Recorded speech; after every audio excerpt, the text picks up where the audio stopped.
Naturally, we've all wished that our workplace could just explode in times of stress. However, this was the reality for the workers of Chernobyl.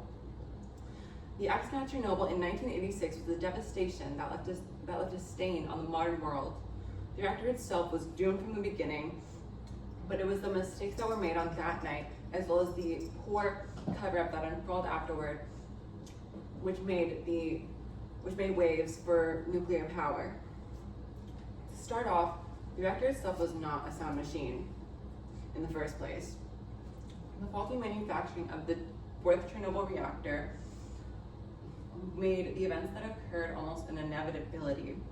The design of the RBMK reactor had several differences from the reactors that we know today. One example of this is the difference in material between the moderator and the coolant, and this difference made it so that the reactivity of the core was often reliant on the amount of steam that was present in the core. Another example of a difference is in the use of control rods, which were these boron carbide rods that were inserted top down into the reactor in order to absorb neutrons, which would, as a result, decrease the rate of fission. The actual components of the fourth reactor, which I'll just refer to as Reactor 4, were subpar in terms of manufacturing, as at this point in time, the Soviet Union was in a state of decline economically. The major design flaw of this specific RBMK reactor was the graphite tips that were placed on the control rods. Now, graphite as a material was able to absorb neutrons and thus, decrease the rate of fission, but it did not work as well as other more expensive materials at the time. The rod's insertion would displace the water inside of the core in a way that would increase the reactivity before it lowered it.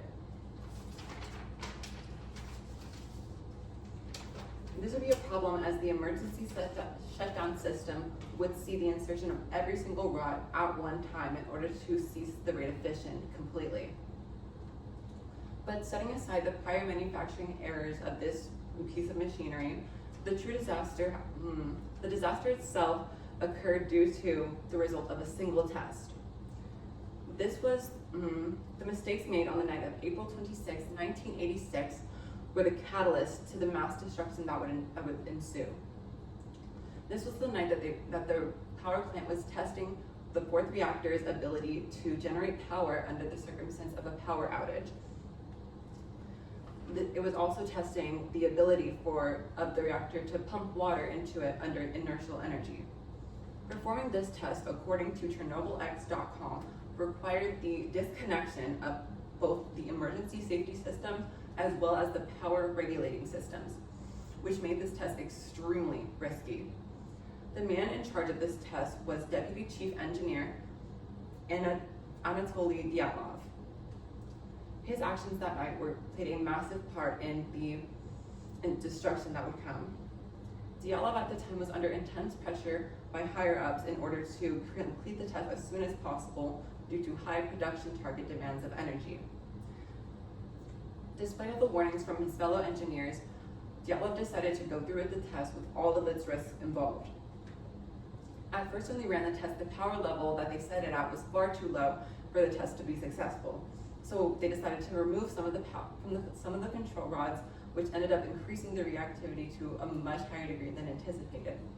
This, combined with the fact that the turbine generators were disconnected from the water pump, made it so that no water was pumping in, as thus the temperature and reactivity was continuing to increase. This continued until the point of sudden explosion. Following their protocol, of course, they decided to initiate an emergency shutdown in which they inserted all of the control rods in at once, but this scattering of all the remaining water combined with the existing surging of reactivity continued until the core exploded. But whatever the true cause of the disaster may be, it was the aftermath that was the true disaster. The immediate aftermath of the Chernobyl incident was riddled with tragedy as well as grave mistakes.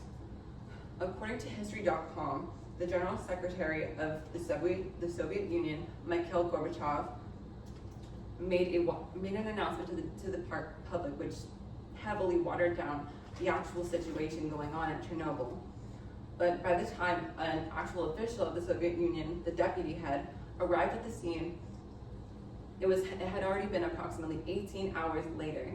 This was the point at which it was discovered that Chernobyl was in a state of meltdown and that radiation was spreading all over. After that, experts on the site quickly realized that this issue was much deeper than anyone could have imagined. Strong winds began carrying the radioactive storm clouds that were present to different parts of the city Pripyat, which was the city of Chernobyl's origin.